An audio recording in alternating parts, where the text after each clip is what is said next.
শুক্রবারের দুপুর নক্ষত্রের শুক্রবারের দুপুরে পোলাও হতেই হবে। মানে শুক্রবার মানেই হচ্ছে তার কাছে পোলাও খেতেই হবে। তো আমি সেই জন্য শুক্রবারের দুপুরেগুলোতে পোলাও টোলাও রান্না করি। এখন এই যে ওর যেমন আবার নতুন খেলনা পেলে সেটা দিয়েই খেলে, আমি নতুন মাটির হাঁড়ি পেয়েছি সেটা দিয়েই খেলা করছি, এই টাইপের।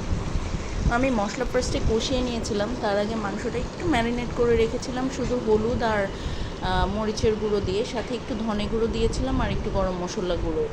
আর ওটার সাথে আর কিছু দিইনি। আর মশলাটা যখন আমি কষিয়েছি, পেঁয়াজটা অনেকক্ষণ ভেজে তার মধ্যে আস্ত গরম মশলা আর হচ্ছে হলুদ মরিচ আদা রসুন জিরে দিয়েছিলাম, একটু গোলমরিচ গুঁড়ো করে দিয়েছিলাম। তারপর ওটা যখন তেল ছেড়ে দিয়েছিল তখন হচ্ছে মাংসটা কষিয়ে নিয়েছি। যে কষানোর এই পর্যায়ে হচ্ছে আমি অনেকক্ষণ ধরে একটু কষিয়ে নেব, একটু পানি ছাড়বে ওই পর্যন্ত একটু কষিয়ে নেব। একটু তেলটা উঠে এলে দেন হালকা একটু পানি দেবো, এই যে এই পরিমাণ পানি দিয়েছিলাম। এই পানিটা দেওয়ার পরে এটা যখন অনেকক্ষণ হয়ে যাবে, আমি কিছু ডুমো করে আলু কেটে রেখেছি। আর আমি আজকে আস্ত রসুন দেব এই মাংসটাতে, তাই কিছু রসুনও রেখেছি।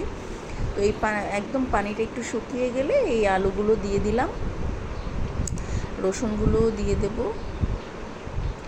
মাংসটা মানে গরুর মাংসটা আমি একটু ধৈর্য নিয়ে রান্না করি, কারণ হচ্ছে যে যদি আস্তে আস্তে ধৈর্য নিয়ে রান্না করা যায় আসলে টেস্ট মানে অনেক বেশি আসে। আর প্রেশার কুকারে রান্নার চেয়ে আমি দেখেছি আসলে আস্তে জালে করে অনেকক্ষণ ধরে রান্না করলে গরুর মাংসের টেস্টটা যেন অনেক বেশি খোলে আর কি, যেটাকে বলে।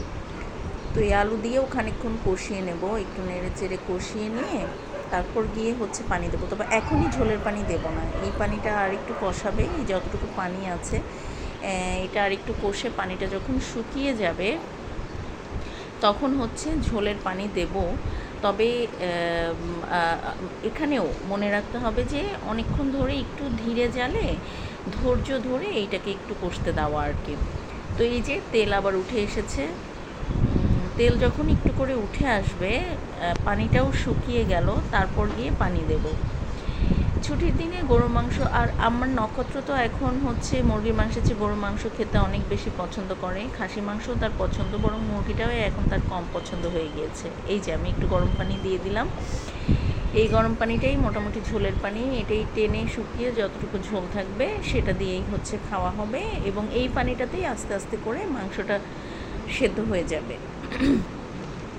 আর একটু ঝরঝরে সাদা পোলাও করেছিলাম। ঝরঝরে যে বলছি এটা আক্ষরিক অর্থেই আমি একটু ঝরঝরে পোলাও করি, একেবারেই মানে কমন রেসিপি, মা খালারা যেই রেসিপিটা ইউজ করতেন আমি সেভাবেই করি।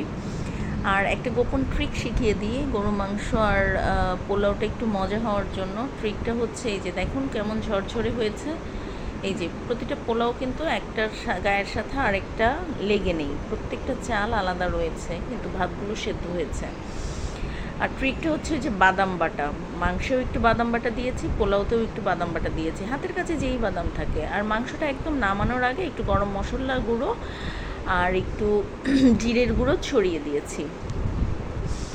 এটা এই মশলাটা দেওয়ার পরে খুব বেশিক্ষণ আমি জাল দেব না, এই যে জাস্ট নামিয়ে দেব। এবং যেহেতু মাটির চুলায় মাটির হাঁড়িতে রান্না করা, সরি, সো দেখেন আপনি নামানোর পরেও কীরকম হচ্ছে ইয়ে দিচ্ছে, ব্যাপারটা রয়ে গিয়েছে, ওটা বুদবুদ দিচ্ছে।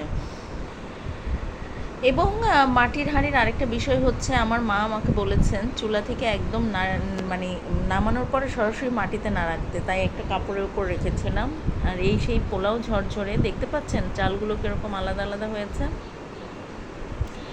এটা ওই অনেকক্ষণ চালটা ভেজে নিলে আর পানিটা হচ্ছে জাস্ট পরিমাণ মতো, মানে হচ্ছে আমি যেটা করি সবাই 2 কাপ দেয়, আমি 1.5 কাপ পানি দিই 1 কাপ পোলাওয়ের সাথে। আর এই যে আমার সন্তু বাবা শুক্রবারের নামাজ পড়ছে, তো এই হচ্ছে থালা নিয়ে বসে পড়েছি খেতে, রসুন আলুর সাথে গরু মাংসের লাল ঝোল আর সাদা পোলাও, একটু কাটা সালাদ আর কাগজি লেবু।